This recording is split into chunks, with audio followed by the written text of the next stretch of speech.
Jóvenes. Buenas tardes, ingeniera.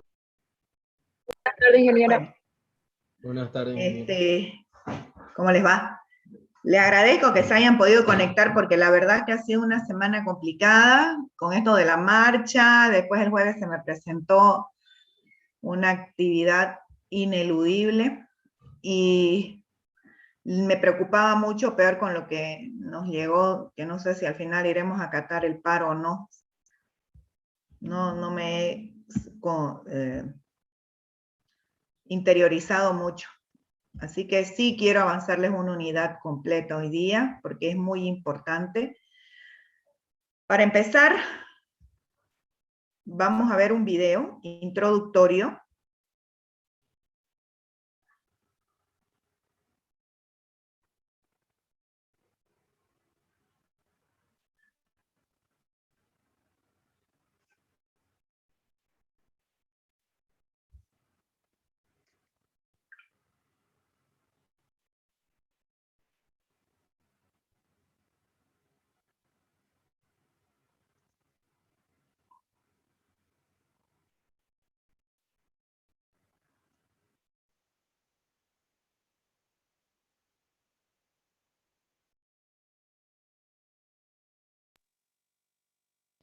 No ha compartido el video, ingeniera.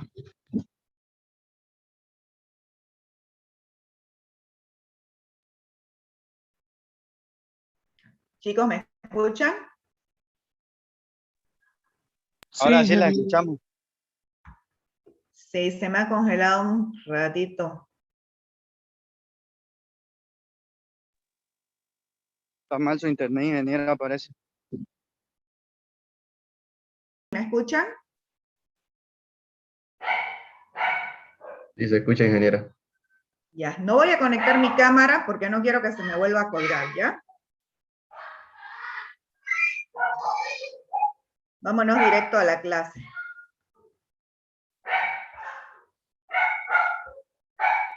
Por favor, van a ver con atención este video, porque después a partir de ahí vamos a empezar con todo. Si no logran escuchar algo, me avisan.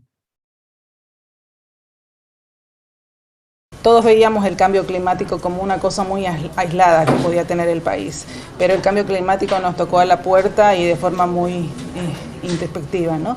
Y ha causado lo que está pasando ahora, la falta de abastecimiento de agua potable en el municipio de La Paz y El Alto. El acuífero con el cual se alimentan las aguas de consumo humano para la ciudad de Santa Cruz está situado en Porongo y se alimenta del Parque Amboró. El 74% de esa recarga sufre del Parque Amboró y el otro porcentaje viene de la cuenca media del río Piraí.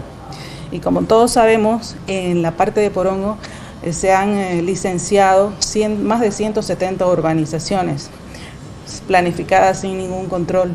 En Porongo no existe una planta de tratamiento, no está planificado el sistema de aguas residuales. Entonces va a sufrir un colapso de aquí a 5 años probablemente. El tema de residuos sólidos es un problema muy serio. La generación de basura es todos los días por cada ser viviente en la ciudad. Entonces son dos problemas fundamentales que están causando que Porongo va a sufrir serias consecuencias. Si las autoridades a nivel nacional, departamental y municipal no toman medidas inmediatas en conjunto, o sea, que sea un trabajo mancomunado. Las fuentes del agua no son exclusividad de un solo municipio. Las fuentes de agua son muchas veces compartidas por municipio y por los departamentos. Tenemos también la información de que se ha aprobado el proyecto de una carretera paralela a la carretera al norte que va a ir hacia la Bélgica, que va a atravesar el centro del acuífero fundamental del cual nosotros nos estamos alimentando de agua y nos vamos a alimentar según la proyección de Saguapac. Entonces, esos temas y esas medidas, no sé hasta qué punto lo han tocado las cooperativas, porque si bien una carretera que atraviese el punto de infiltración de agua de un acuífero, evidentemente va a causar un daño en el futuro.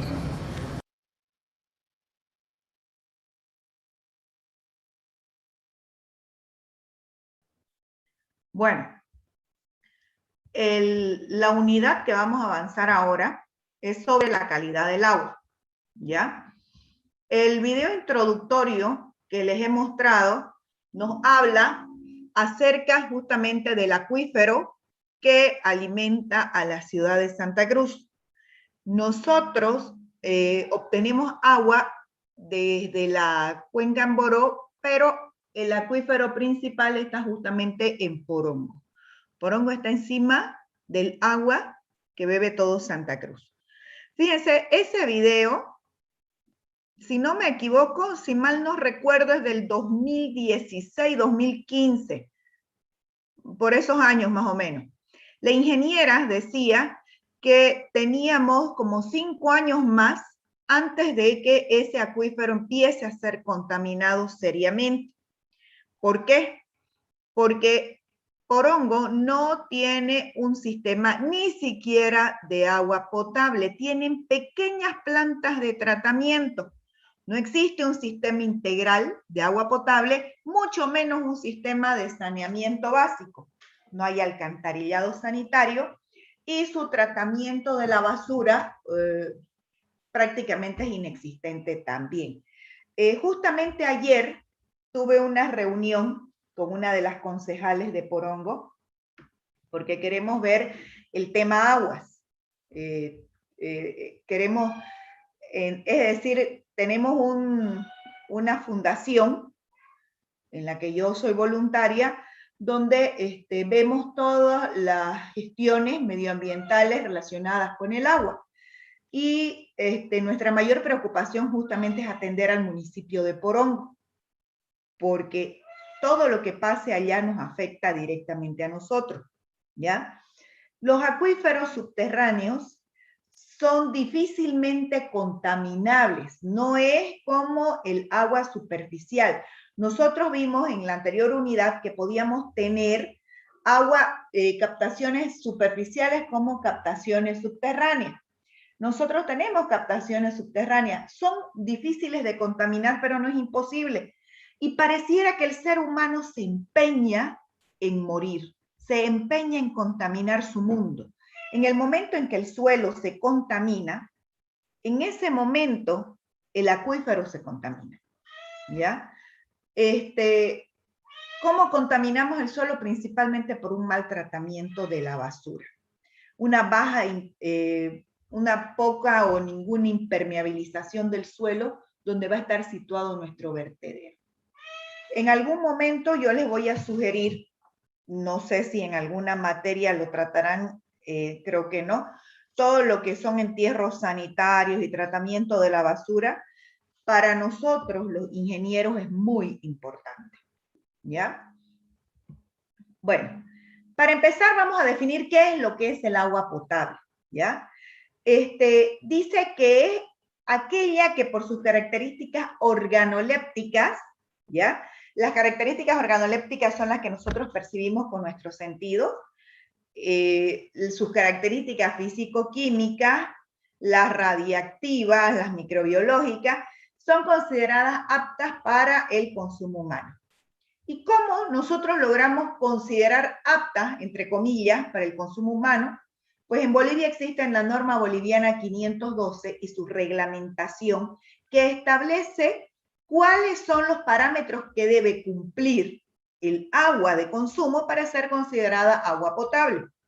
Todas estas normas bolivianas yo se las he subido al Classroom, ¿ya? Porque creo que es importante que las tengan y es muy importante también que las lean, ¿ya? Entonces se las he subido para que ustedes vayan leyendo con calma.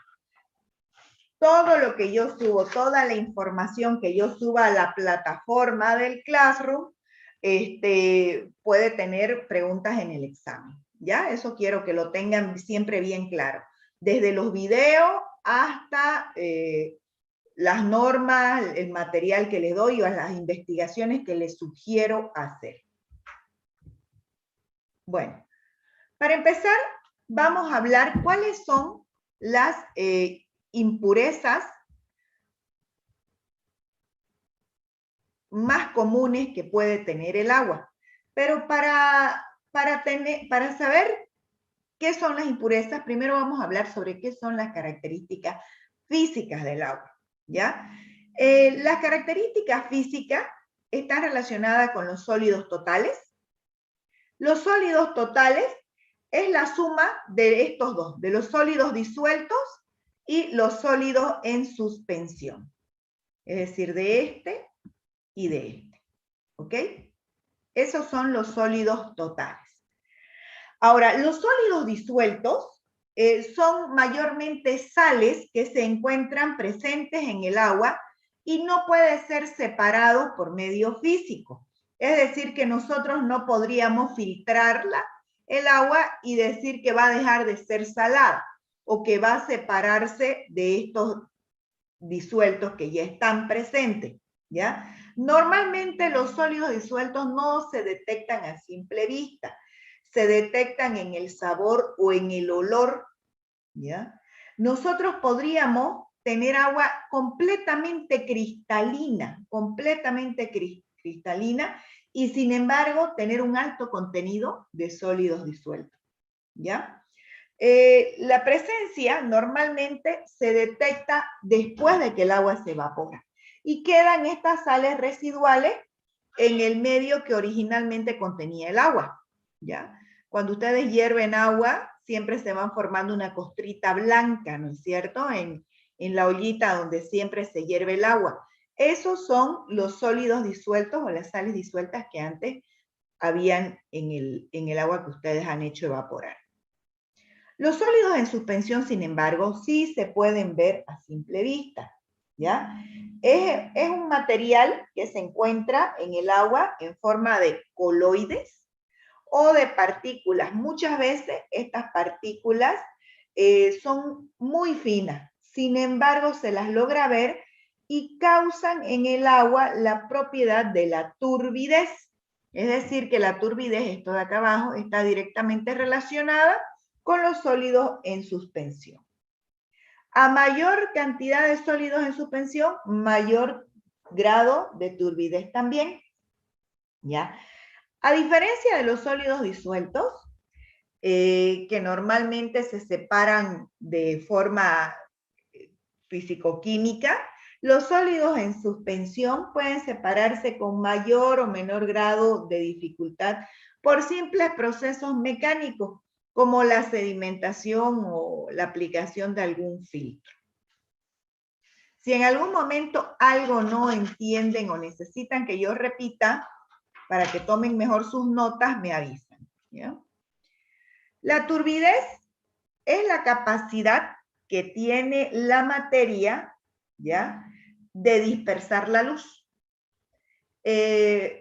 Cuando nosotros hablamos de turbidez, estamos hablando de una característica que relaciona con el contenido de sólidos finamente divididos que se presentan en el agua, ¿ya? A mayor grado de turbidez, hay poco paso de la luz, ya no mayor grado de dispersión de la luz. No permite el paso de la luz a través del líquido, eso quiere decir, ¿ya?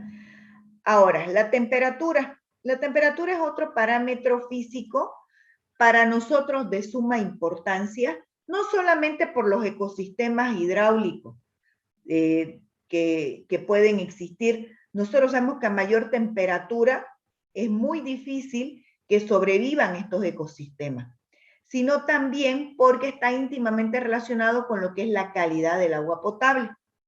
Y más adelante ustedes van a ver que para diseñar ciertos elementos de los sistemas de las plantas de tratamiento de agua potable, nosotros vamos a tener en cuenta la temperatura del agua de nuestro medio, la temperatura con la que el agua normalmente corre en nuestras tuberías, ¿ya?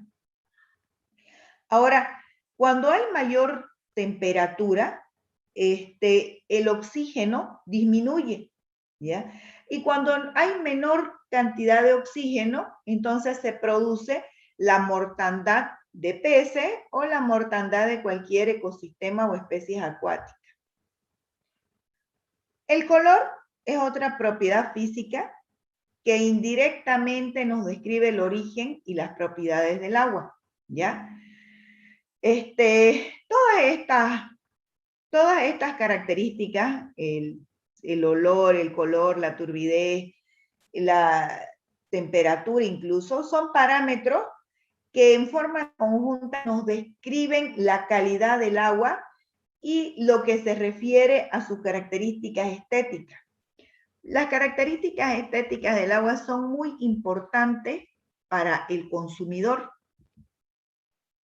Les voy a mostrar aquí unos videos.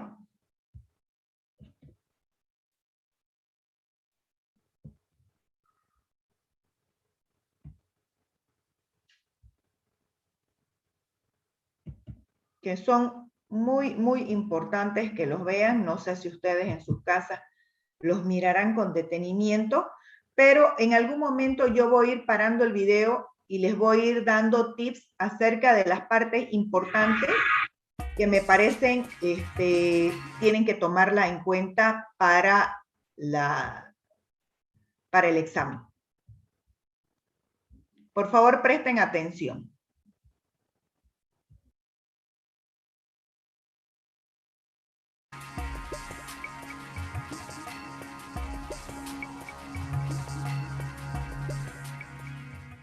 Hola, bienvenidos al curso de calidad de agua.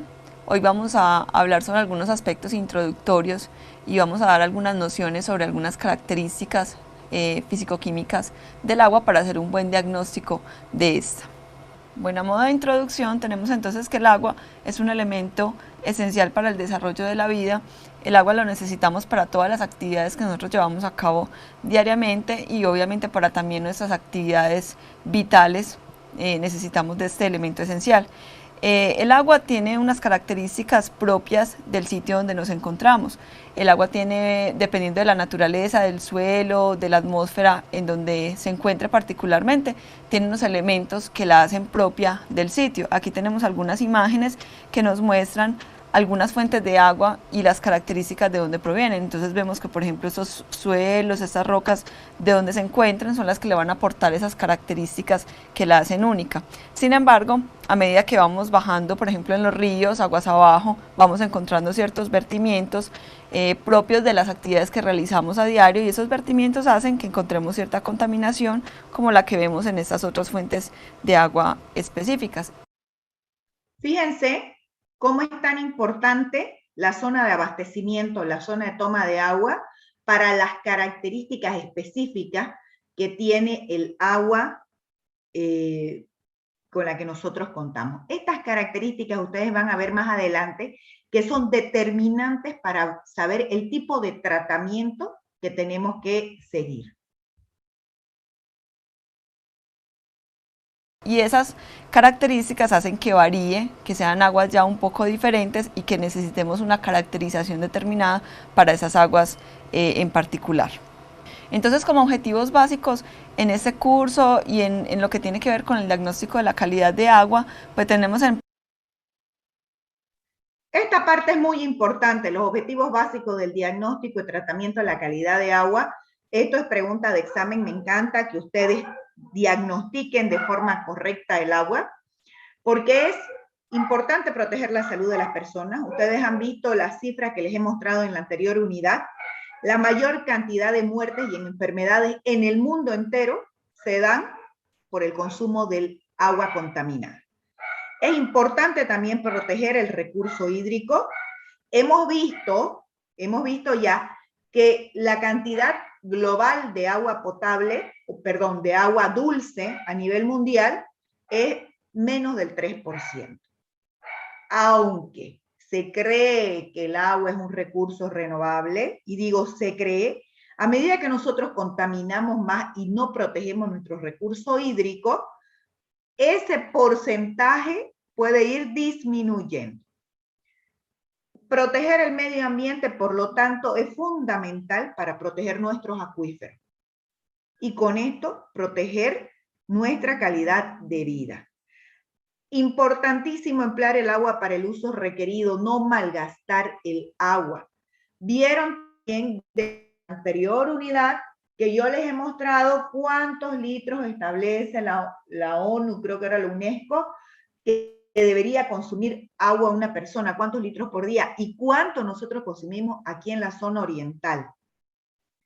Además, es importante que garanticemos un agua estéticamente aceptable, porque si a ustedes le ponen un vaso de agua turbia, aunque les garanticen que esa agua ha recibido el tratamiento adecuado y pueden beberla sin ninguna complicación de salud posterior, yo estoy segura que muchos de ustedes van a preferir abrir su Coca-Cola llena de azúcar.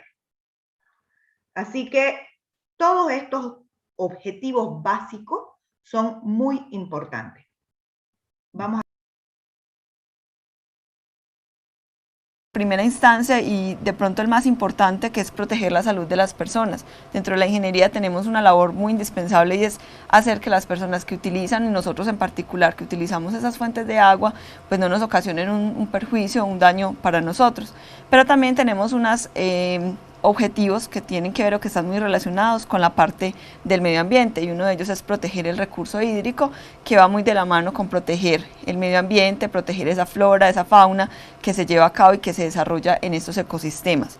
También tenemos entonces un objetivo muy indispensable, que es emplear el agua para el uso requerido, darle a los usuarios esa agua que necesitan y que ellos puedan utilizar para las diversas actividades que se requieren. Y la última, que quizás es la menos importante, pero igual tiene un objetivo, y es garantizar un agua que es estéticamente aceptable por la población. Tenemos que para nosotros aceptable es un agua que presenta unas condiciones determinadas, es un agua que no tiene coloración, y obviamente eso es lo que hace estéticamente aceptable por nosotros, y también debemos velar por ese objetivo principal.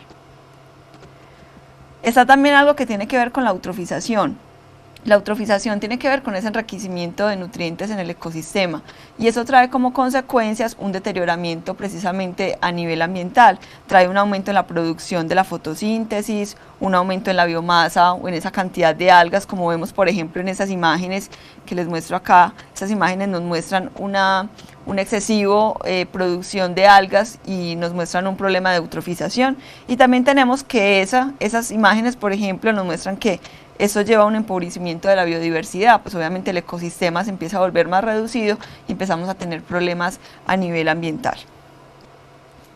Entonces, de esta manera nosotros podemos clasificar las aguas residuales dependiendo del uso y dependiendo de las condiciones que tienen. Tenemos las primeras, que son las aguas residuales. Las aguas residuales las llamamos aquellas aguas que han sido usadas, que nosotros recolectamos a través de unas fuentes de abastecimiento o unas aguas potables, y que tienen un material bien sea disuelto o en suspensión. Ese material disuelto o en suspensión puede ser de tipo orgánico o inorgánico, dependiendo de lo que la genere. Aquí hay algunas imágenes que nos muestran diversos tipos de aguas residuales.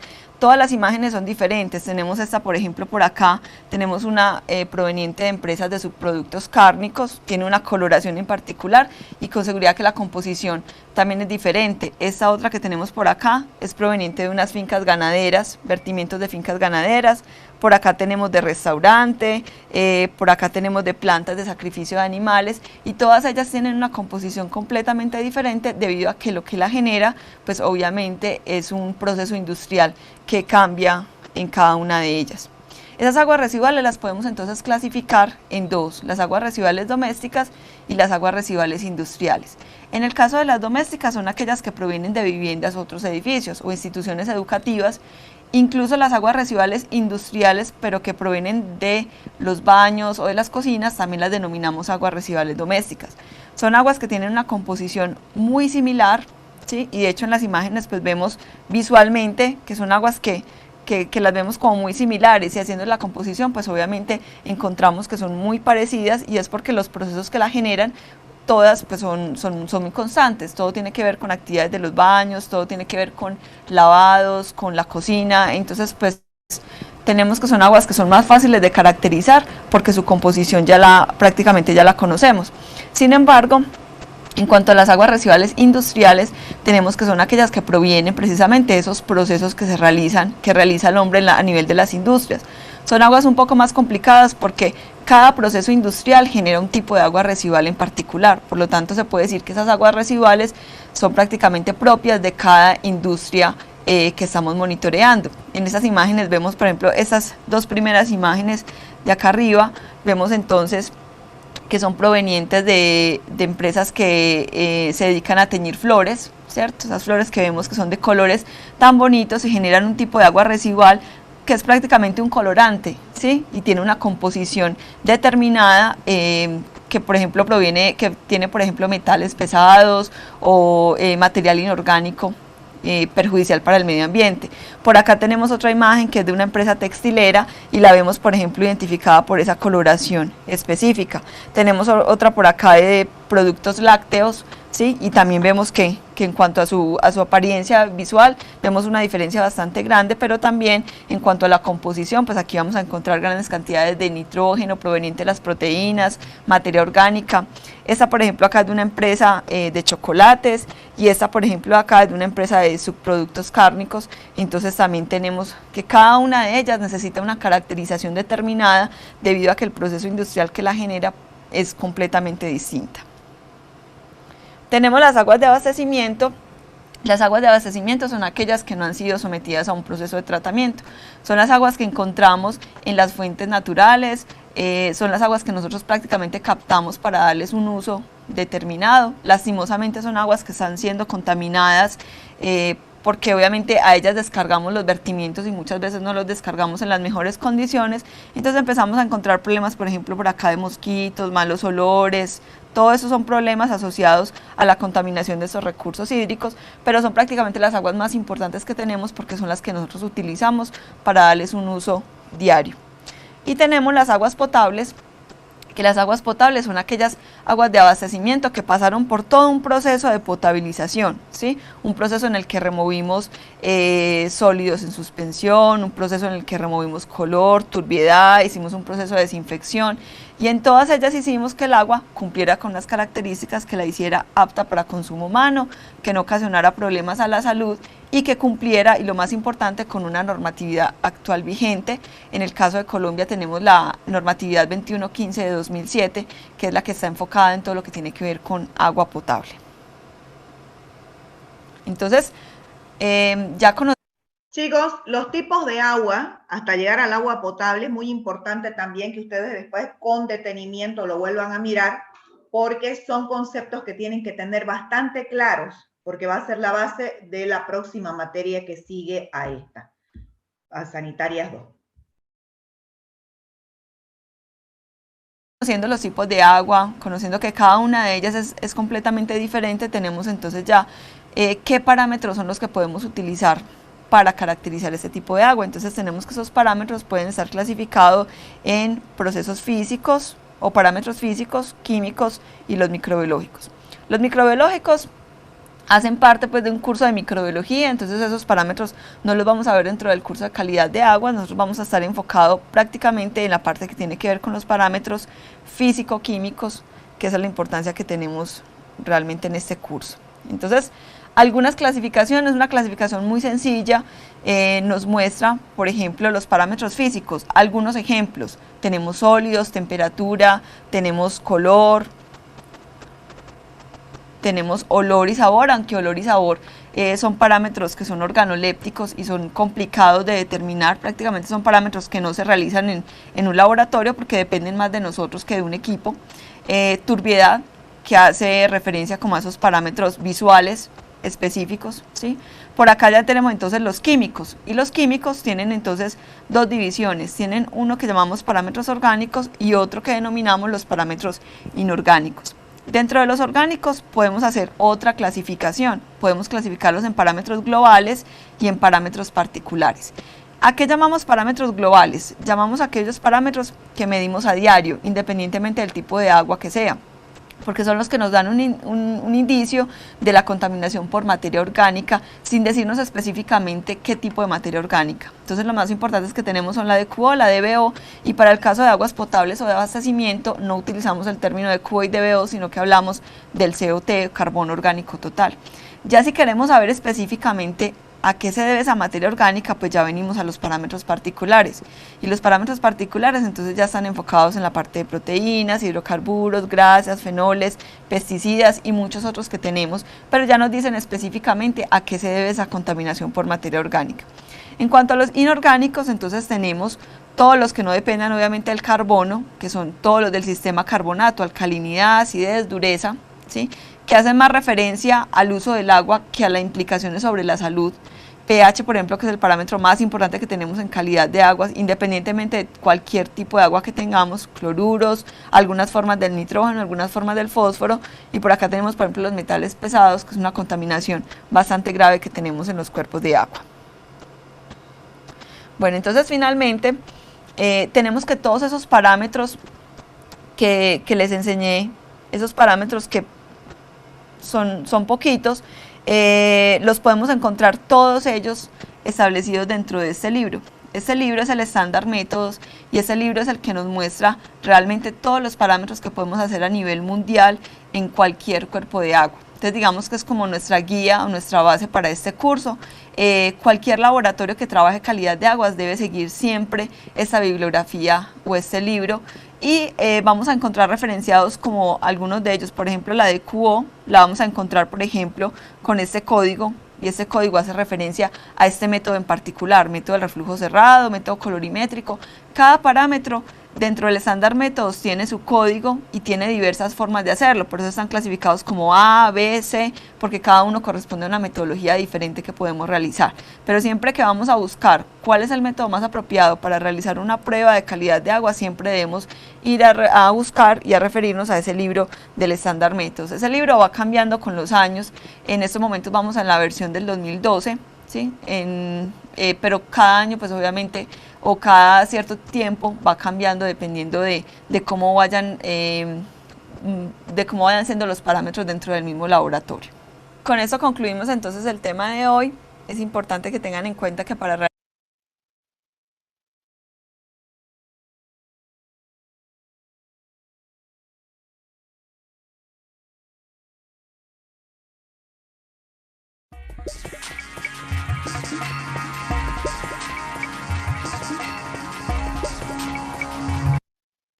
Bueno, chicos, en ese primer video nosotros hemos visto, digamos así de forma general, como yo les fui hablando, sobre ciertas características físicas de las aguas.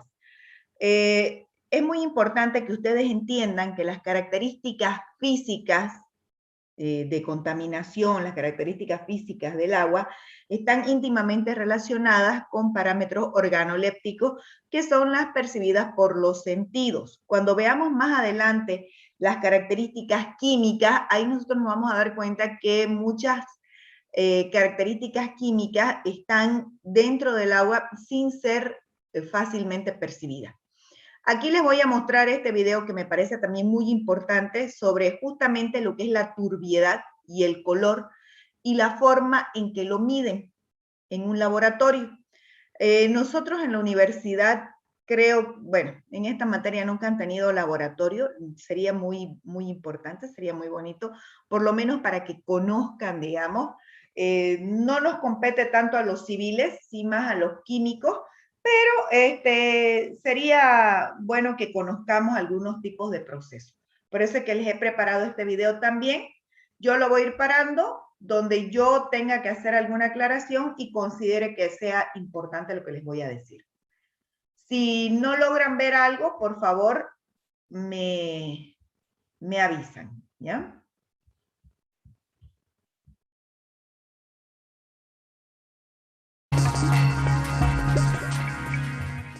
Hola, bienvenidos al curso de calidad de agua.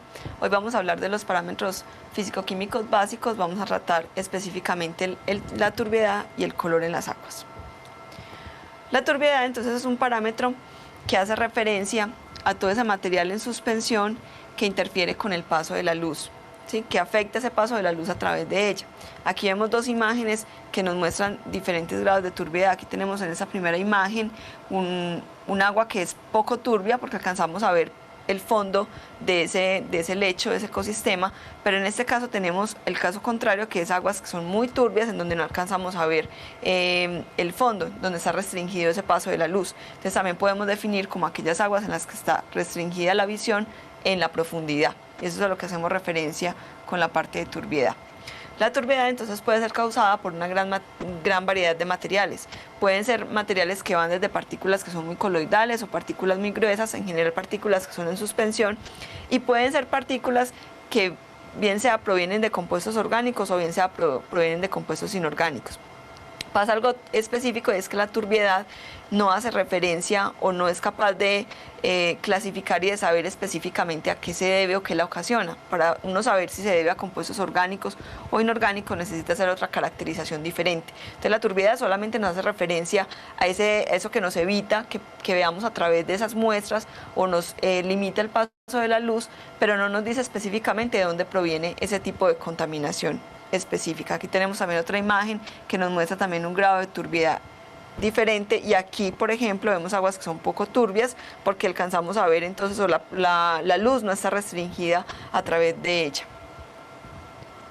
La importancia entonces que tenemos con este parámetro en la ingeniería tiene que ver principalmente o está muy asociada con condiciones que son estéticas. Cuando hablamos de condiciones estéticas, por ejemplo en esta imagen vemos un agua que es muy turbia y es un agua que pues obviamente al consumidor no le agradan esas características en particular. Entonces la parte de la turbiedad hay que cuidarla mucho desde el punto de vista estético para garantizarle a los usuarios un agua de buena calidad que cumpla con una normatividad y que sea aceptable estéticamente.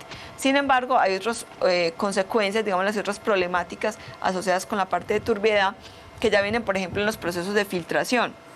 ¿Filtración en dónde? Por ejemplo, en las plantas de potabilización, o por ejemplo, si estamos hablando de la filtración en una piscina, en algún ecosistema o algún sistema que estemos realizando ese proceso. Entonces, la turbiedad es una medida que nos indica esa filtración, cómo se está llevando a cabo, si se está llevando correctamente o no. En teoría, pues un agua que sea muy turbia, a medida que pasa por un proceso de filtración, debe disminuir considerablemente ese proceso porque estamos eliminando esos sólidos en suspensión. Y también es importante desde el punto de vista de la desinfección, porque esas partículas o esos sólidos hacen que se interfiera con ese proceso específico de desinfección. Muchos microorganismos se pueden pegar a esas partículas de esos sólidos y el desinfectante pues no actúa correctamente con él. Y lo otro es que como la turbiedad es asociada a compuestos que pueden ser orgánicos, cuando los juntamos con el cloro, que es uno de los agentes que utilizamos en la desinfección, eso nos puede dar lugar a la formación de compuestos cancerígenos o trialometanos. La turbiedad entonces la realizamos con un equipo que se llama el equipo del turbidímetro, y es un equipo que se basa en el principio de la nefelometría, que consiste en evaluar o mirar el grado de dispersión de la luz en una muestra de agua. Tenemos aquí el equipo, entonces el equipo lo que hace es simplemente que colocamos en una celda de vidrio la muestra, la colocamos directamente sobre el equipo, y el equipo lo que hace es mandar un rayo de luz a través de la muestra y cuantificar cuánto de esa luz que envió se devuelve por procesos o por problemas de turbiedad que tenga la muestra. Obviamente, entre mayor dispersión, mayor turbiedad va a tener esa muestra. Y esa turbiedad entonces se representa a través de unas unidades que llamamos unidades nefelométricas de turbiedad, o las UNT, o también pues tenemos las siglas en inglés que son las NTU. Para el caso de la turbiedad, entonces la toma de almacenamiento de la muestra, pues es lo más recomendable realizarla en campo. Es una medición que se puede hacer en campo. El equipo es muy pequeño, aquí lo tenemos en esta imagen. Es un equipo que se puede cargar fácilmente hacia el sitio, entonces es una medición que es adecuado realizarla en ese punto, y más porque la turbiedad puede ser ocasionada por compuestos orgánicos. Si tomamos la muestra y la llevamos al laboratorio, esa materia orgánica se puede ir degradando y puede ir cambiando también las propiedades de la turbiedad que tengamos. En caso de que no se pueda realizar en campo, se puede realizar en el laboratorio teniendo en cuenta algunas consideraciones. Una de ellas es que pues lo más recomendable es hacer la toma de muestra en un recipiente de vidrio para evitar que de pronto algunas partículas se queden pegadas al recipiente de plástico. Sin embargo, también es posible o es factible tomarlo en una muestra, en un recipiente de plástico. La preservación de la muestra debe ser a 4 grados centígrados, ¿sí?, a una temperatura muy baja, para evitar procesos de degradación de los microorganismos. Y la estabilidad, estamos hablando de que la muestra debe llegar antes de 24 horas al laboratorio para poder ser procesada y analizada lo más rápido posible. En el caso entonces del color, es un parámetro que si bien está ligado con la turbiedad, pero nos hace referencia a otro tipo de contaminación. Entonces estamos hablando de dos tipos de color. El agua puede tener dos tipos de color: un color que denominamos color real o verdadero y un color que llamamos color aparente. Cuando hablamos del color real o verdadero, estamos hablando de ese color que tienen naturalmente las aguas y que es ocasionado por extractos vegetales o por compuestos orgánicos que tenemos, o también por compuestos inorgánicos, pero que son más propios del medio ambiente. Por ejemplo, la descomposición de la materia orgánica, la descomposición de las hojas, de las ramas, que da lugar, por ejemplo, a sustancias húmicas o fúlvicas. Ellas pueden aportar entonces extractos vegetales u orgánicos que nos aportan un color propio de las aguas. En el caso del color aparente, estamos hablando de todo ese color que es aportado por material en suspensión. Entonces estamos hablando más de una contaminación que se realiza o que realiza el hombre a los cuerpos de agua, que altera el color real que tenemos. La diferencia entre el uno y el otro en cuanto a la metodología para cuantificarlo es que el color real no requiere filtración previa. Necesitamos filtrar la muestra previamente con el objetivo de eliminarle todo el material en suspensión que tenga y dejarle el color real del agua. En el caso del color aparente, entonces no necesitamos realizar filtración previa, lo que hacemos es medir la muestra tal y como llega de campo. Aquí tenemos algunas imágenes que nos muestran ciertas coloraciones, que son coloraciones, si vemos por acá, por ejemplo, esa parte, son coloraciones muy asociadas a la parte de los suelos. Por ejemplo, suelos muy arcillosos que tienen alto contenido de hierro pueden dar lugar a coloraciones que son de este tipo, que son coloraciones como rojizas o como más bien amarillas y son propias de ese sitio donde se está generando esos cuerpos de agua. Importancia entonces del color en la ingeniería. Entonces tenemos una importancia que es estética. Aquí vemos una diferencia bastante grande en esa imagen. Tenemos un agua cruda, un agua de una fuente de abastecimiento con un color en particular, un color natural, y tenemos una muestra ya después de un proceso de tratamiento, después de haberle eliminado el color. Obviamente por condiciones estéticas, pues al usuario no le podemos dar ese tipo de aguas porque obviamente no la va a aceptar, porque para los usuarios obviamente eso es un indicador de que hay cierta contaminación, de que hay una problemática en ese tipo de aguas. Y lo otro es en los procesos de desinfección, y aquí volvemos a lo mismo que hablábamos en la turbiedad, y es que como el color está asociado también a materia orgánica, cuando hacemos la desinfección con cloro nos da la formación entonces de trialometanos, que hablábamos que eran compuestos cancerígenos y que son muy peligrosos entonces para las personas. El color entonces se realiza a partir de un equipo que llamamos el espectrofotómetro. Es un equipo que también es óptico como el turbidímetro, pero hace una medición completamente diferente. En este caso, el equipo manda un rayo de luz a través de la muestra y el equipo cuantifica cuánto de esa luz se absorbe, a diferencia de la turbiedad, que cuantifica es cuánto se dispersa. Y en este caso entonces el equipo nos arroja unas unidades que se denominan absorbancias. El color tiene unas unidades que se llaman unidades de platino cobalto o unidades de UPC. Entonces, si yo quiero cambiar esas unidades de absorbancia a UPC, lo que necesito hacer es hacer uso de una curva de calibración. Y la curva de calibración entonces se hace a partir de un estándar que es una combinación entre el cloroplatinato de potasio y el cloruro de cobalto. Entonces, dos elementos se llama un estándar de platino cobalto. Y debido a esto es que se adoptaron las unidades del color. Debido a eso es que el color tiene unidades que se denominan unidades de UPC, unidades de platino cobalto. Aquí tenemos una imagen entonces del equipo del espectrofotómetro. Aquí la diferencia es que la muestra no se pone en una celda de vidrio como en la turbiedad, sino una celda de cuarzo, porque el cuarzo permite que los rayos de luz pasen fácilmente a través de esa muestra. Lo que hacemos es poner la muestra, ponerla en el equipo y hacerle entonces la medición de la absorbancia y finalmente convertirlo a unidades de platino cobalto. Para el caso de la toma de almacenamiento de muestras, entonces es una medición que, si bien lo más recomendado es realizarla en campo, no es posible realizarla en el sitio debido al equipo, que es un equipo muchísimo más grande, ¿sí? Volvemos aquí a la imagen, es un equipo que requiere en muchos casos, como en un computador, entonces es imposible hacer la medición directamente en campo. Entonces para eso se utilizan las mediciones que son en laboratorio. Aquí hay una observación, es que hay algunos métodos que tienen que ver con colorímetros, que son equipos un poco más pequeños y que sí permiten llevarse a campo. En ese caso entonces lo más recomendado es hacer esa medición directamente donde estamos tomando la muestra. En el caso que no se puede, entonces se lleva la muestra al laboratorio y las condiciones son exactamente las mismas de la turbiedad. Recipiente preferiblemente de vidrio, pero también es posible hacer la toma de muestra en uno de plástico. La preservación es a temperatura 4 grados centígrados sin adicionar ningún reactivo y la estabilidad son 24 horas para evitar que la materia orgánica se degrade y nos cambie el color que tienen entonces esas muestras.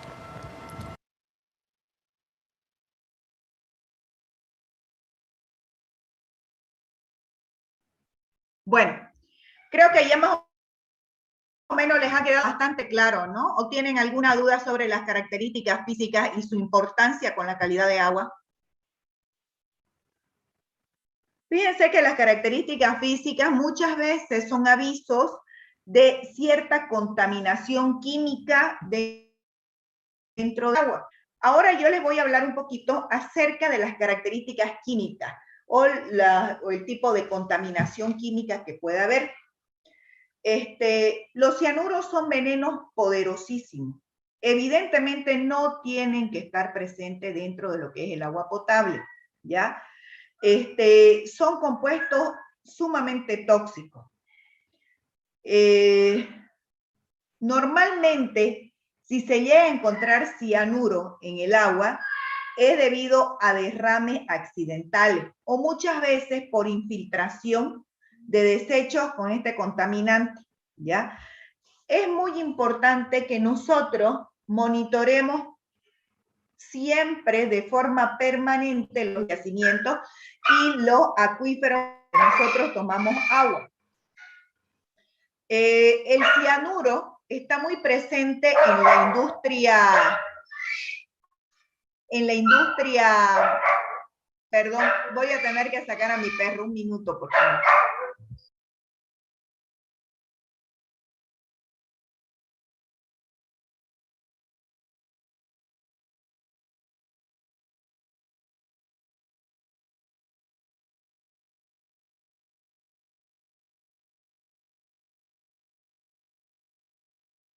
Perdón, les decía que el cianuro es presente en la industria minera, sobre todo.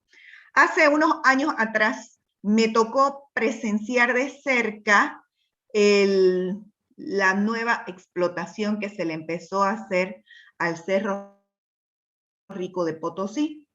El Cerro Rico de Potosí es un cerro que prácticamente es plata pura, esa es la verdad. Resulta que hace años atrás, bastantes años, hace unos 10, 15 años atrás, nos tocó hacer un trabajo de contención medioambiental justamente en la nueva explotación del Cerro Rico. Ustedes saben que este Cerro de Potosí es patrimonio de la humanidad, es decir, que ellos no pueden explotarlo al 100%. Normalmente cuando se tiene un yacimiento en forma de cerro, lo que hacen es irlo explotando, irlo cavando, irlo separando, hasta que llegan a formar, como decir, huecos profundísimos. O sea, desaparece el cerro y en su lugar queda un pozo profundísimo. ¿Qué es lo que hacen cuando llega a pasar eso? Lo sustituyen por alguna laguna artificial, cosa de generar algún otro ecosistema y de alguna forma mitigar el daño medioambiental. Resulta que el Cerro de Potosí no pueden hacerlo porque es patrimonio de la humanidad. Entonces lo que hacían en esa época era recoger todo lo que va cayendo del cerro, esas piedras, esa tierra residual que hay a los alrededores del cerro, ellas lo recogían, ¿ya? Llenaban camiones y lo llevaban a como una pampa grandísima, donde para separar la plata de la tierra usaban cianuro. Le echaban cianuro, el cianuro por características químicas que evidentemente los ingenieros civiles no conocemos, hacía que la plata se disuelva y se llega al estado líquido. Entonces, llegado al estado líquido, era más fácil que lo separen de la tierra, ¿sí? Del suelo, y por medio de unos canalcitos le iban llevando a ciertas pozas de acopio, donde ellos iban sacando la plata líquida, la iban purificando por procesos químicos y finalmente formaban los lingotes. Solamente con el deslave del cerro tenían para explotarlo de lo que iba cayendo y obtener plata. Por un lapso, en esa época, ellos calculaban entre 15 a 20 años de explotación, solamente con lo que caía del cerro, para que ustedes se imaginen. Pero, ¿qué pasa con el cianuro? El cianuro es tan tóxico que caiga una gota de cianuro en el suelo puede llegar a contaminar miles de litros de cualquier acuífero. Entonces, ¿cuál era por qué nosotros estábamos allá? Porque nosotros impermeabilizábamos con geomembrana la pampa esa donde ellos lavaban, digamos, con cianuro, esto que iban sacando del cerro, nosotros lo teníamos que impermeabilizar con geomembrana, justamente protegiendo el suelo. Porque al proteger el suelo, nosotros protegemos también el agua. Bueno, la radioactividad es una medida de la emisión de ciertas partículas llamadas alfa y beta que se producen en la descomposición de materias radiactivas, ¿ya? Esta radioactividad son altamente nocivas para los seres vivos, ¿ya? Producen daños irreversibles, muchas veces le achacan, digamos, incluso las malformaciones congénitas, algunos tipos de tumores cancerígenos y cualquier otro daño a nivel celular.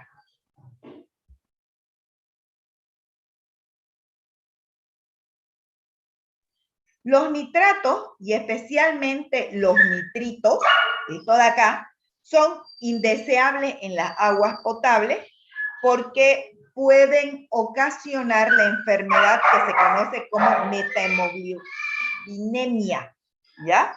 Esta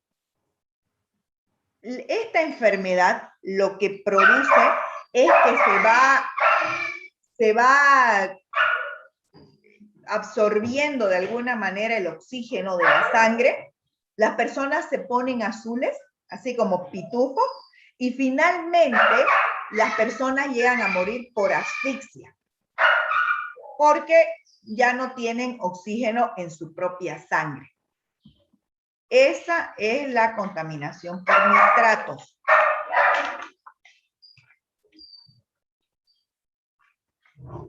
Ahora, el fósforo. El fósforo no es una materia que sea tóxica para los seres vivos, ¿ya? Sin embargo, la presencia de fosfatos en agua potable sí ya nos indica que ese acuífero está siendo contaminado por aguas residuales. Es decir, que hay una devolución al suelo de aguas residuales sin un tratamiento previo. Bueno, los pesticidas, los agroquímicos y todos estos orgánicos sintéticos, ¿ya? Siempre se dan por causas generadas por el ser humano, por el hombre. Estas se les llaman causas antropogénicas. Entonces, siempre que ustedes escuchen, sí, lo que pasa es que es un daño antropogénico, quiere decir que es el hombre el que ha ocasionado esa contaminación, ¿ya? Cuando estas pesticidas, los agroquímicos, etcétera, se integran al agua, aunque sean en cantidades muy pequeñas, son sumamente nocivas, son tóxicas, son venenos. ¿Ya? Si es que llegan a superar un parámetro ya establecido por la norma, que es hasta donde se puede limpiar esa agua, ya directamente esa agua ya es inadecuada para el consumo humano, es agua perdida. Entonces, nosotros tenemos que tener mucho cuidado la forma en que el tratamiento del agua, ¿ya? Bueno, bioquímica de oxígeno. La demanda bioquímica de oxígeno es una de las pruebas más importantes para medir los efectos contaminantes. Nosotros ya en el primer video que vimos, habíamos hablado de la DBO y la DQO, más o menos que ya les habían dado una idea. Esta prueba nos establece los efectos contaminantes de un agua residual, ¿ya? Sin embargo, también es importante para los sistemas de agua potable. En sí, la DBO es la cantidad de oxígeno requerido por las bacterias para estabilizar la materia orgánica biodegradable bajo condiciones aerobias, ¿ya? Bueno, yo les voy a mostrar un video ahorita. porque es importante estos dos datos del DBO y el DQO. Sin embargo, quisiera aclararles que si es que en algún momento hubieran ecuaciones químicas que a nosotros los ingenieros civiles no nos importa, porque yo por lo menos, no sé la mayoría de ustedes, estudié ingeniería civil porque química no me gustaba, entran dentro de nuestra evaluación, ¿ya? Cultura general nada más.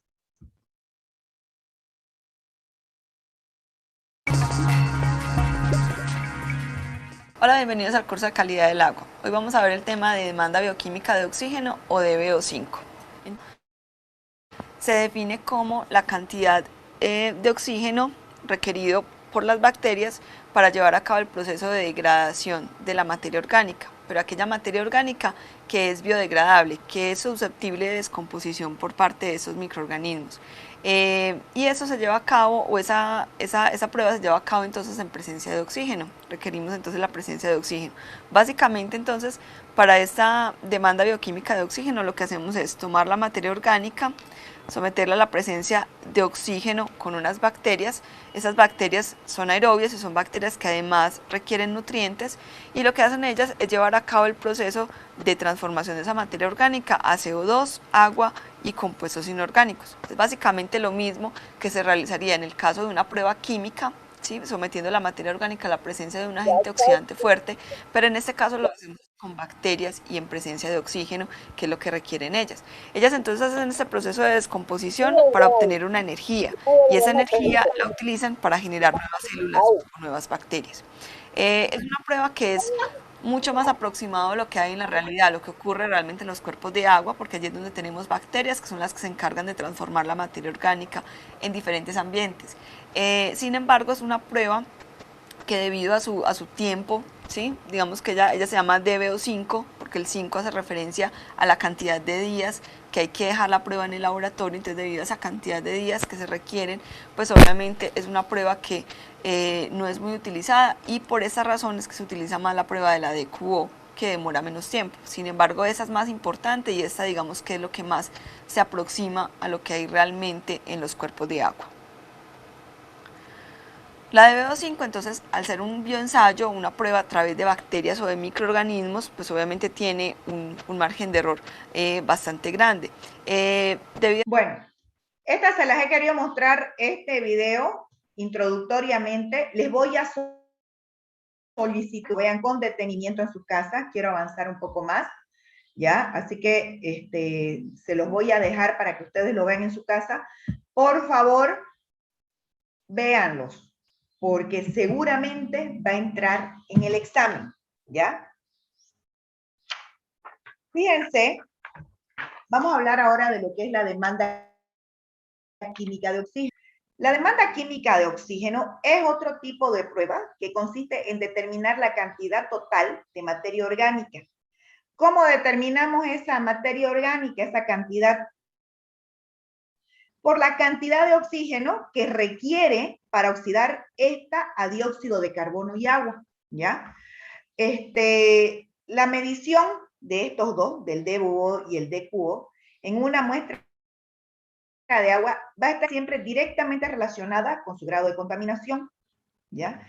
Si nosotros dividimos el DBO y el DQO, nosotros, el DBO5 y el DQO, vamos a encontrar el grado de biodegradabilidad, ¿ya?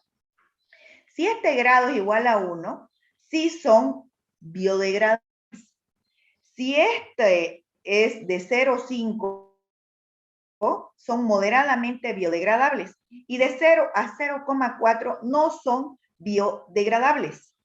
Gracias a este grado de biodegradabilidad que nosotros podemos obtener dividiendo el DBO5 entre el DQO, vamos a elegir el proceso para descontaminar nuestra agua. Así de importantes son. Bueno,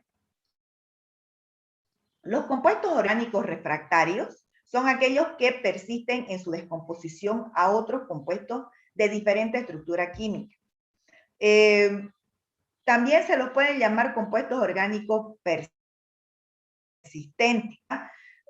Algunos de estos son la gasolina, cualquier tipo de derivado del petróleo. También aquí entran los pesticidas, los insecticidas, lo que son solventes orgánicos, etc. En el primer video que vimos sobre lo que es calidad de agua, les hablaron del pH. Yo escuché que la ingeniera les decía que el pH dentro de lo que es agua potable es una de las características químicas más importantes que debemos tener. El pH, o también conocido como potencial hidrógeno, ¿ya?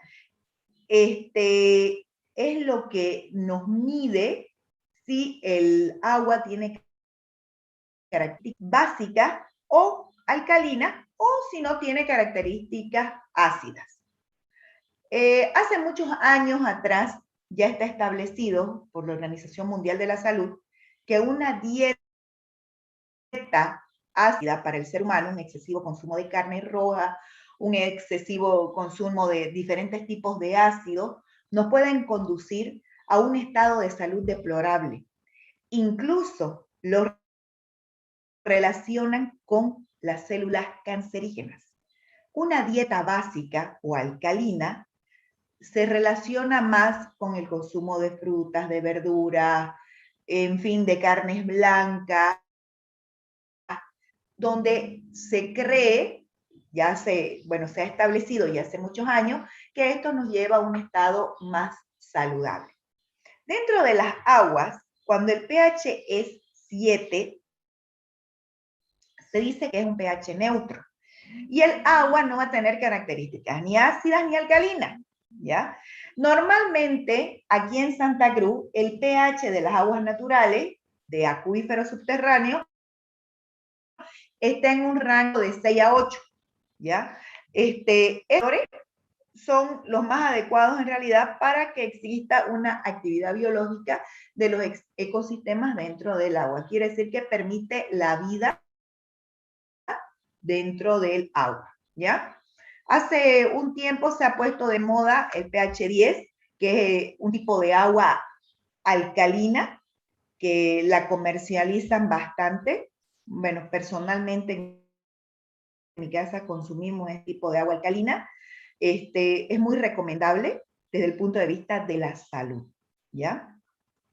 Entonces, ahí se los dejo, el datito.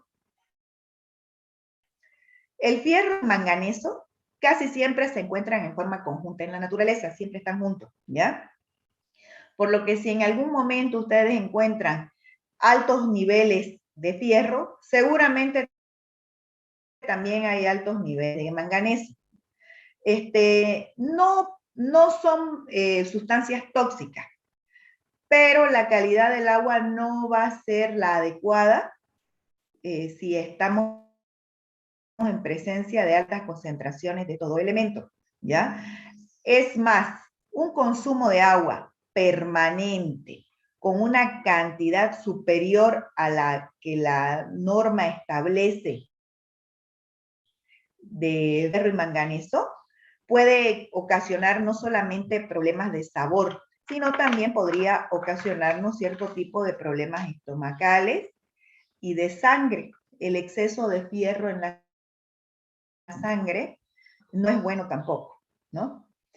Bueno, la presencia del flúor aquí en Santa Cruz es un problema que se presenta con mucha frecuencia, sobre todo porque nosotros ocupamos aguas de acuíferos subterráneos.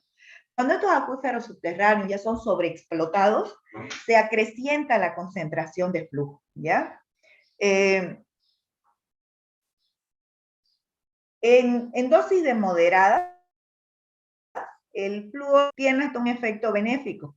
Nosotros vemos campañas de fluorificación para los niños, digamos, por un tema de mejorar, digamos, el fluoruro de calcio para que mejoren los dientes y los huesos, ¿ya? Sin embargo, en dosis alta, este compuesto se fija también en los huesos y produce un tipo de endurecimiento que fragiliza, ¿sí? Nosotros en la ingeniería manejamos el término de fragilidad y de ductilidad. La fragilidad, sobre todo en fierros, se trata de un endurecimiento que de alguna forma ya no es beneficioso, ¿sí? Muchas veces este endurecimiento lleva a ciertas deformaciones del esqueleto humano y en altas concentraciones también a osteoporosis o endurecimiento del sistema óseo. Bueno, finalmente los metales tóxicos, ¿ya? Como el cromo, níquel, mercurio, el plomo, el arsénico, presentan un nivel de toxicidad tan alto que prácticamente, aunque sean cantidades mínimas, durante un largo periodo de tiempo, ¿ya? Pueden causar daños irreversibles en el organismo. Muchos de estos metales pueden producirnos envenenamiento a largo plazo, ¿sí? Sobre todo el plomo. Fíjense que en la antigüedad las ollas, los sartenes, eran hechos de plomo. Ya en los años 60, los años 50, se descubre la alta toxicidad del plomo. Y lo descubren gracias al amarillo de las margaritas de Van Gogh. Fíjense, para los que saben un poquito de arte, Van Gogh fue un pintor muy reconocido, ¿sí? Que murió por envenenamiento al pintar su cuadro más famoso, Las Margaritas de Van Gogh. Entonces, a partir de ahí ya se empieza a estudiar, digamos, cuál es la injerencia del plomo o de estos metales tóxicos que se pensaban que a la larga, digamos, pasaban por el organismo, porque no es un efecto inmediato, pero sí, digamos, producen un envenenamiento a largo plazo. Y ese envenenamiento por plomo, por ejemplo, es irreversible. Es decir, que quien llega a tener altas concentraciones en el organismo prácticamente ya no tiene salvación. Bueno, dentro de las características químicas del agua, tenemos la conductividad. La conductividad es la capacidad que tiene el agua de conducir la energía eléctrica, ¿ya? La conductividad, de forma indirecta, nos mide la cantidad de sales o sólidos disueltos que tiene el agua natural. Si ustedes tuvieran un agua como las que usan en las baterías, un agua absolutamente pura, y ustedes meten un cable pelado en esa agua, no va a pasar absolutamente nada, pueden meter su mano también. Pero si a esa agua ustedes le echan sal, la disuelven y vuelven a meter ese cable pelado, inmediatamente se va a convertir el agua en un agente conductor muy rápido, ¿ya? La salinidad y la calidad del agua nos mide sobre todo el sabor que va a tener el agua, ¿ya? Todas las aguas tienen sales disueltas, absolutamente todo, ¿ya? Es una de las características de calidad del agua, justamente porque es lo que nos va a permitir que el usuario acepte nuestra agua potable, ¿ya? La alta alcalinidad también no es, la alta salinidad del agua no es que vaya a producir un irreversible en el organismo, pero sí puede producir daños, problemas estomacales. Si alguno de ustedes conoce el mar, y bueno, ha probado el agua de mar, realmente es salada, no es recomendable beber directamente porque justamente produce serios desórdenes estomacales y en algunas personas pueden producirle ya cierto tipo de enfermedades diarreicas, ¿ya? Bueno, la alcalinidad del agua está directamente relacionada con el pH, es la capacidad que tiene un agua para neutralizar los efectos ácidos que actúen sobre ella. Normalmente la alcalinidad se encuentra en el agua proveniente de los minerales en forma de carbonato y bicarbonato, ¿ya? Con las que está en contacto el agua en los diferentes capas de los estratos subterráneos. Ahora, la dureza del agua se debe también a la presencia de cationes, calcio, magnesio, bario, aluminio y otros metales que también se encuentran dentro del agua como sólidos disueltos. Normalmente nosotros aquí en Santa Cruz lo que vamos a encontrar va a ser el calcio y el magnesio, ¿ya? Y la dureza del agua va a estar directamente relacionada con la concentración de estos dos elementos. ¿Hasta aquí hay alguna pregunta? Bueno, nosotros en el anterior tema hablamos también de las curvas de consumo, de demanda y las curvas de disponibilidad que iba a tener el agua. Les comenté que esa Aguapac había hecho un estudio que en el año 2040, si no me acuerdo bien, no, en 40 años, y el estudio fue hecho hace 15 años atrás, es decir, hace 20 años atrás, ya no me acuerdo bien, estas curvas se iban a cruzar. Esto es lo que representa las tendencias en el consumo y cómo incide en la calidad de agua potable. Si ustedes ven aquí, la roja punteada es la disponibilidad que tenemos del agua, esto desde el punto de vista de un acuífero. En el transcurso del tiempo, a medida que la demanda aumenta, la disponibilidad del agua evidentemente va a tender a disminuir. Al disminuir la disponibilidad, automáticamente también disminuye la calidad del agua. Existe un estándar mínimo de calidad que cuando el acuífero sobrepasa hacia abajo, este estándar mínimo se hace ya inservible. Ya nosotros ya lo hemos sobreexplotado, ya no podemos seguirlo explotando más.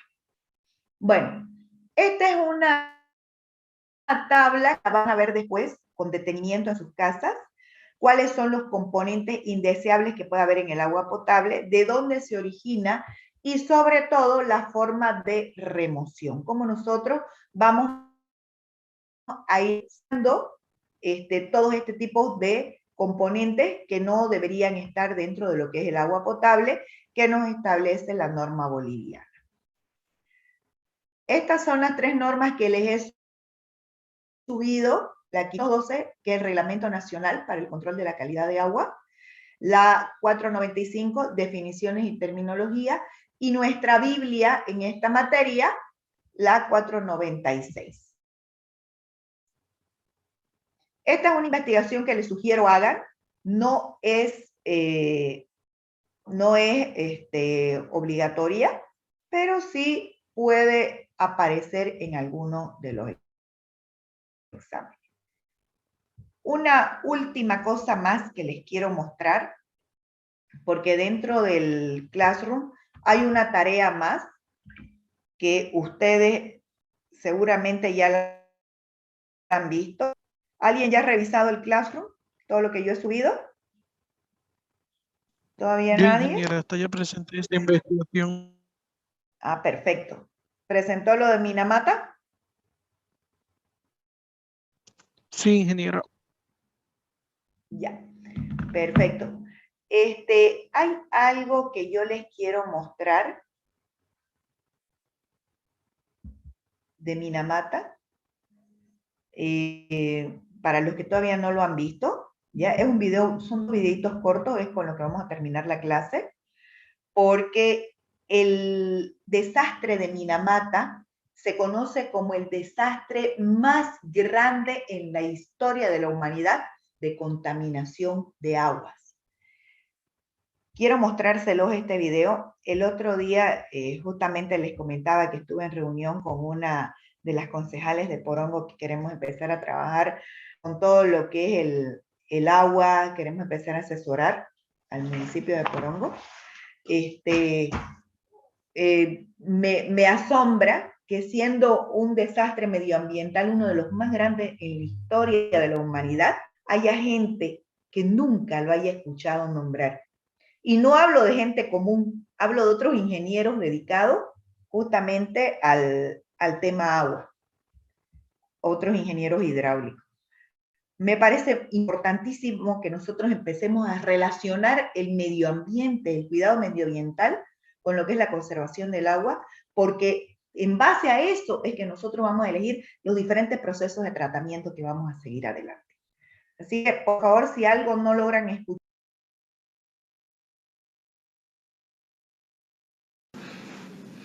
Cordial saludo a todos. Hoy les voy a presentar uno de los desastres más grandes que ha habido en la historia de la humanidad.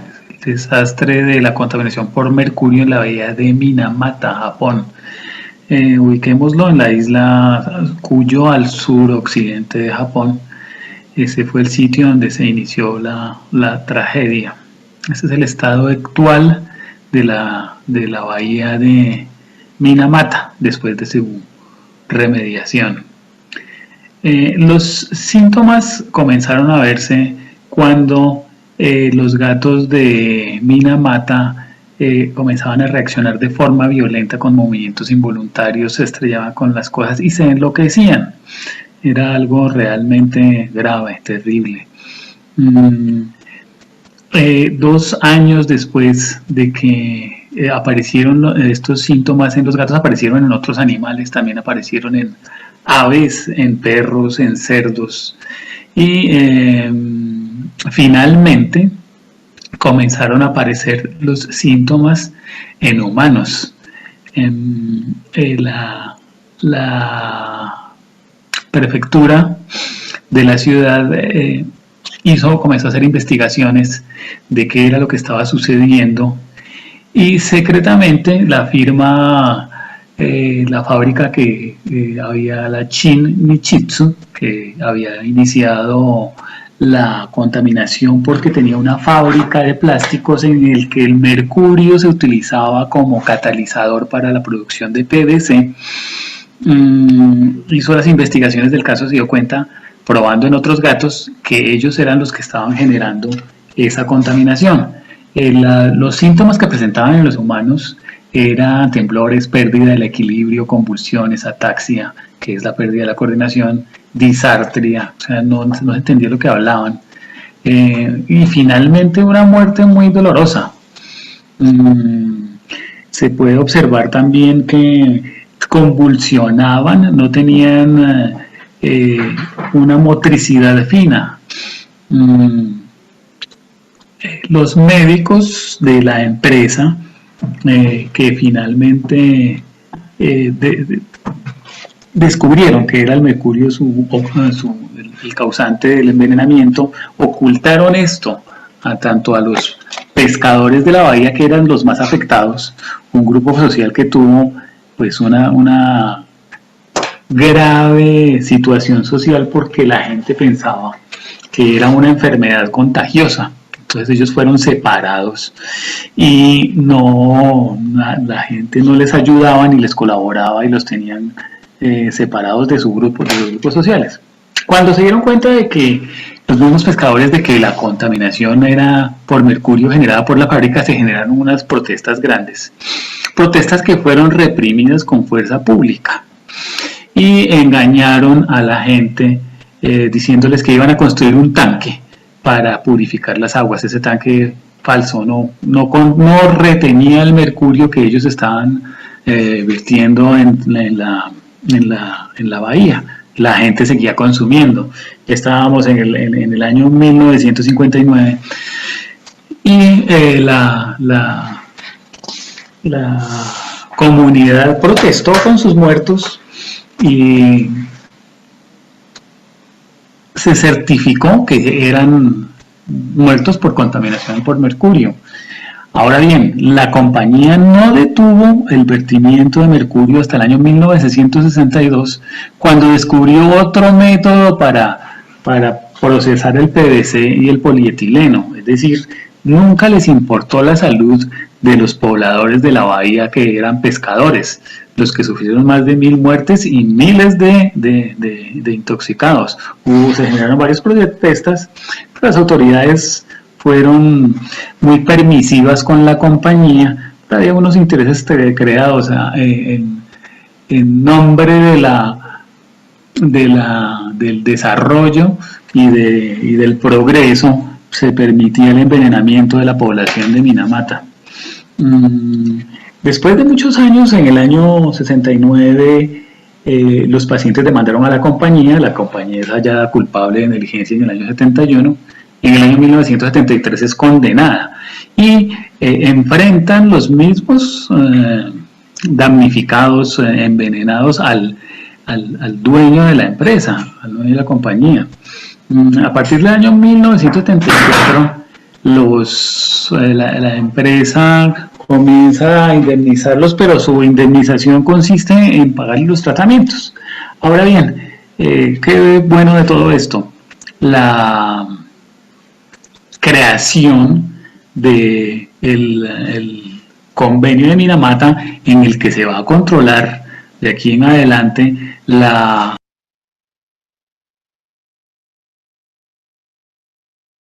Chicos, eso que ustedes acaban de ver, esas personas que convulsionaban, no es ciencia ficción, eso realmente son videos reales del envenenamiento por mercurio que sufrieron los pescadores de Minamata. Como datos importantes que a mí me parecen que ustedes deben conocer, en el 57 se descubre. Fíjense que primero le echaban la culpa a los gatos, pensaban que era una enfermedad de los gatos, que el gato se la transmitía a mano. Finalmente, por una niña, en realidad no está en esta parte de la historia, es por una niña de 5 años, que es la primera que se enferma, ¿ya? Se llega a descubrir que realmente había mercurio en el agua. La compañía en un comienzo primero hace creer que es una enfermedad contagiosa y empieza a aislar, digamos, ¿no?, a estas personas. Finalmente, en el año 62, o sea, más o menos 5 o 6 años después, es que recién aceptan que dejar de verter mercurio en el agua. O sea que durante años, sabiendo la compañía que estaban envenenando a los ciudadanos de Minamata, ellos siguieron vertiendo mercurio en la bahía de los pescadores, un pueblo pesquero, vivían de la pesca, entonces automáticamente la contaminación llegaba a los camarones, llegaba a los pescados que ellos consumían. Fíjense, después de 10, 11 años, recién admiten la demanda en el año 69, en el 71, después de 3 años de juicio en lo que se presentan pruebas, se presentan personas enfermas frente al dueño de la compañía, es que se encuentra culpable a la empresa. Entran entonces en negociación y es recién en el año 73, 2 años después, que esta empresa es condenada. Tardaron casi 20 años los pobladores de Minamata en lograr que se les indemnice a las personas que habían resultado enfermas por este daño, terrible daño medioambiental a las aguas que se hacen en esta bahía, ¿ya? La indemnización simplemente es pagar los tratamientos. Aún hoy todavía existen sobrevivientes de Minamata, ¿ya? La bahía sigue contaminada, no se ha logrado purificarla, porque el envenenamiento por mercurio es casi irreversible. El problema es que de alguna forma nos puede llegar.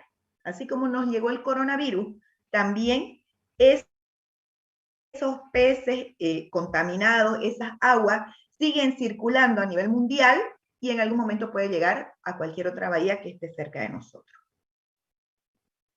Por favor, este último.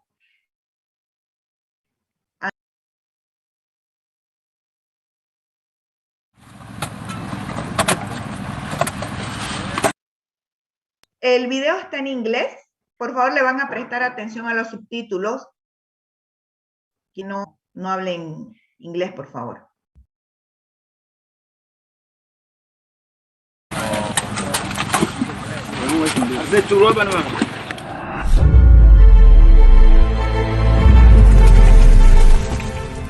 Because mercury is dangerous to the environment and to our individual lives. So we're trying to make sure we eliminate its use completely, if not completely, to the barest minimum. Miners have over the centuries has been used to mercury in their amalgamation process towards the recovery of gold.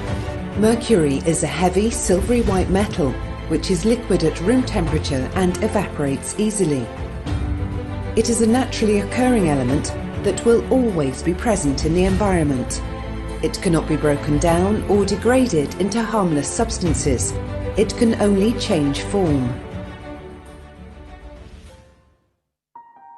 It has serious implications on our health, especially pregnant women and children. It can cause about deformation. Once deposited in the environment, natural microbes can change mercury to methylmercury, a particularly hazardous form that becomes more concentrated as it travels up the food chain.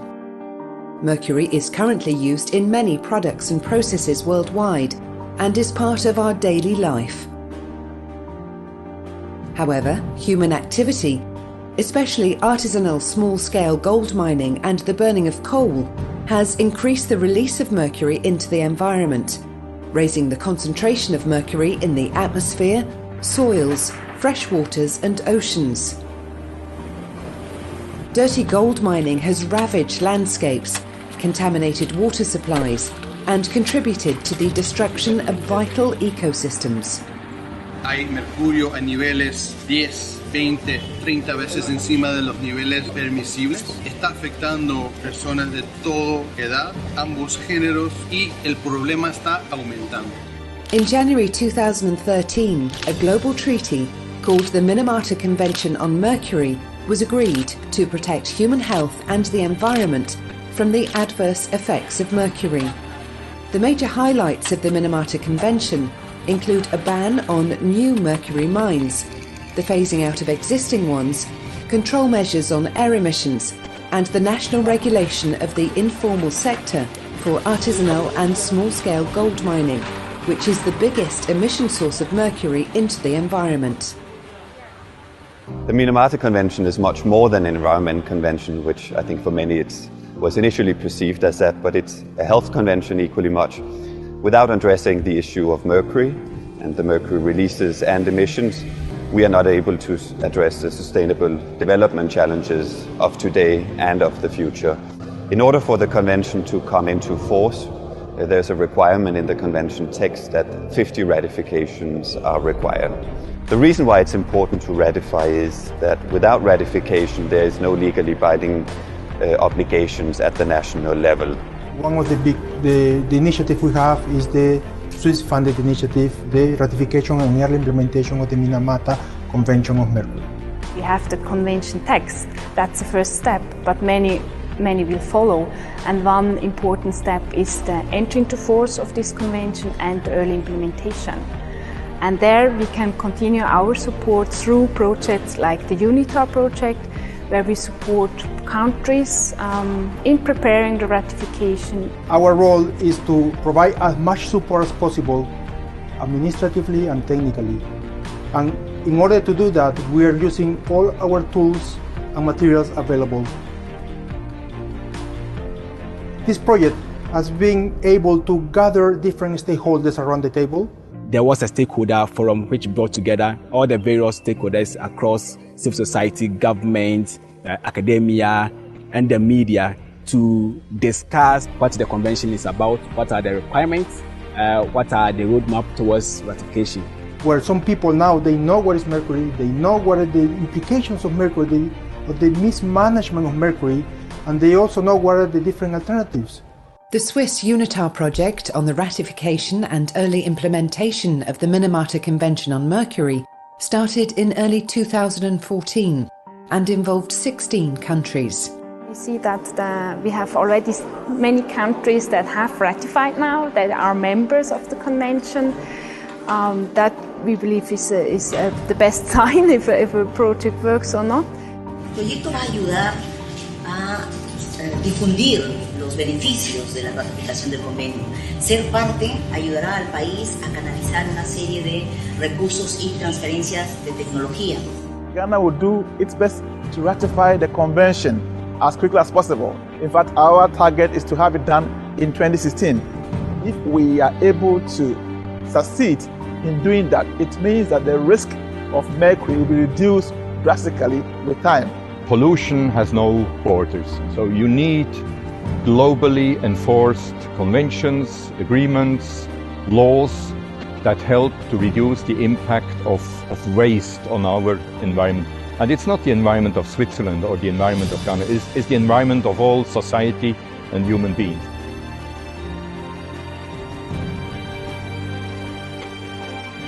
Betul macam macam media juga, hanya entah apa body ni mah, apa sen, body. Initially, before, since we're not well, we have been handling things in any way that we think to benefit us. Though we know mercury, don't put it in your mouth, and no one drinks up mercury or something. That is maybe all that we know. We don't know the causes of it and how one can be harmed in the environment, yourself, your neighbor, and other things. We don't know.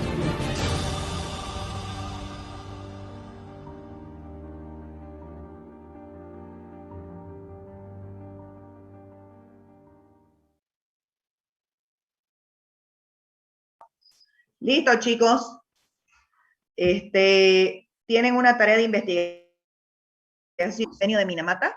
Me parece muy importante que ustedes la hagan porque es importante que Bolivia ratifique año a año su convenio con Minamata. ¿Ya? Su participación de este convenio con Minamata. Yo lo tengo que dejar aquí en el chip metido de todos ustedes, futuros ingenieros, futuros empresarios, que son los que van a llevar adelante una ingeniería ya más amigable con el medio. Y ahora no se trata de si el costo-beneficio es mayor o menor. Ahora se trata de que con eso tenemos que salvar nuestras vidas. ¿Ok? Bueno, chicos, eso sería todo. Les agradezco. Ingeniera, hacer una esta pregunta. clase y la paciencia. Sí, dígame. ¿Subieron las clases grabadas al Classroom? No. No. Usted tiene que asistir a las clases. Esa es su obligación. Yo no tomo asistencia, ¿ya? Y no les doy puntaje por que asistan tampoco, porque en realidad de ustedes es un derecho que tienen y también es una obligación, ¿ya? No las grabo las clases porque el que quiera ser ingeniero va a asistir. El que no quiera ya es problema de cada uno, ¿ya? Bueno. ¿Listo ya todo? Si no hay más consultas, ¿nadie tiene más consultas? Ingeniera, disculpe, sobre el tema ese que se está hablando del paro indefinido, sobre las clases con usted, ¿cómo serían? Disculpe, no lo escuché porque ladró mi perro. ¿Sobre el paro qué me dijo? Bueno, el tema en sí sobre el paro indefinido, que están hablando sobre la U. Quería saber si, bueno, sobre la clase con usted, si se van a seguir o se va a acatar lo que es el paro indefinido. La verdad es que nosotros tenemos que acatar lo que la universidad disponga, ¿no? Porque nosotros estamos en peligro de lo que costó sangre ganarle a la universidad y es justamente nuestra autonomía. Esa es una pérdida para todos, sobre todo para ustedes que se están formando. Ya yo estoy formado hasta donde he querido. Ya para mí, digamos, la universidad es un plus, pero para ustedes es su vida de aquí en más. Así que si la universidad decide acatar el paro, creo que es una responsabilidad acatarla. Tenemos que defender nuestra autonomía. Además que de la Universidad Gabriel René Moreno siempre han nacido todas las luchas autonómicas, todas las luchas civiles y todas las luchas de la democracia. Somos una cuna de líderes y esperemos que siga así. ¿Ok? Así que vamos a esperar las determinaciones. Adelantándome a eso fue que los cité para que tengan avance. De todas maneras, terminado el plazo de presentación de esta tarea, yo en el Classroom lo que sí voy a hacer es habilitarles la próxima tarea para que ustedes puedan y el que quiera puede ir avanzando por su cuenta. ¿Ya? Pero yo no soy quien para no obedecer el mandato de la universidad. ¿Alguna otra consulta, chicos? ¿Ninguna? Ingeniera, yo una. Sí. Ingeniera, disculpe, ¿usted puede todavía presentarle, atrasar mi informe que por mi trabajo no pude presentarle? Mire, yo le voy a decir una cosa, señorita Lourdes. Yeah. Usted puede tener muchas excusas, sí, pero los plazos deben cumplirse. Si yo llego tarde a una licitación, yo puedo decir que mi perrito se enfermó, que la batería de mi auto no dio, igual no me la van a recibir. Está bien, ingeniera. Esta es su formación de ustedes. Pueden presentarla, me presenta alguna disculpa, algún certificado médico de trabajo, algo que usted la haya impedido en la tarea, y puede ser que se la considere. Pero sí tienen que aprender a ser responsables, porque ustedes son futuros ingenieros y están en formación ahorita. ¿Ok? Sí, gracias. Gracias. Bueno. Chicos, nos vemos entonces. Si es que la universidad no acatara el paro, nos vemos la próxima semana en las clases de presencia digital. Si es que la universidad acatara el paro, de todas formas van a estar en la virtual las tareas para quienes quieran ir adelantando en algo. ¿Ok? Bueno, hasta luego entonces y gracias por la presencia. Hasta luego, ingeniero. Hasta luego.